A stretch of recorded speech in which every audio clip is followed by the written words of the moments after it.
ಪಶ್ಚಿಮ ಬಂಗಾಳದಲ್ಲಿ ಬಿಜೆಪಿ ನಾಯಕಿ ಮೇಲೆ ಮಾರಣಾಂತಿಕವಾಗಿ ಹಲ್ಲೆ ನಡೆಸಲಾಗಿದೆ.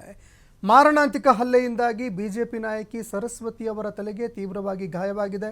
ಅವರ ತಲೆಯಿಂದ ರಕ್ತ ಸೋರ್ತಾ ಇರುವಂತಹ ಒಂದು ವಿಡಿಯೋ ಸೋಷಿಯಲ್ ಮೀಡಿಯಾದಲ್ಲಿ ಇದೀಗ ಬಹಳ ವೈರಲ್ ಆಗ್ತಾ ಇದೆ.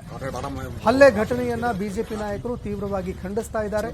ಕೋಲ್ಕತ್ತಾದಲ್ಲಿ ತೃಣಮೂಲ ಕಾಂಗ್ರೆಸ್ ಕಾರ್ಯಕರ್ತರು ಬಿಜೆಪಿ ನಾಯಕಿ ಸರಸ್ವತಿ ಸರ್ಕಾರ್ ಅವರ ಮೇಲೆ ಹಲ್ಲೆ ಮಾಡಿದ್ದಾರೆ ಅಂತ ಗಂಭೀರವಾಗಿ ಆರೋಪ ಮಾಡಲಾಗಿದೆ.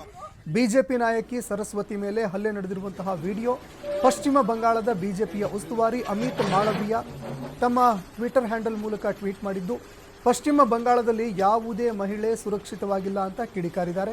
ಸೋಷಿಯಲ್ ಮೀಡಿಯಾದಲ್ಲಿ ಈ ಬಗ್ಗೆ ವ್ಯಾಪಕ ಆಕ್ರೋಶ ವ್ಯಕ್ತವಾಗಿದ್ದು, ಪರ ವಿರೋಧದ ಒಂದು ಚರ್ಚೆ ಕೂಡ ಆರಂಭ ಆಗಿದೆ.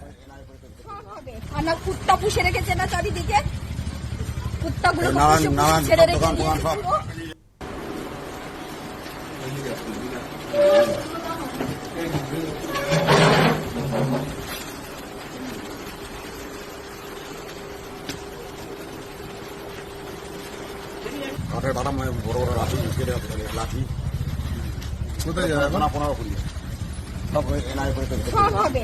কুত্তা পুষে রেখেছে না চারিদিকে, কুত্তাগুলো ছেড়ে রেখে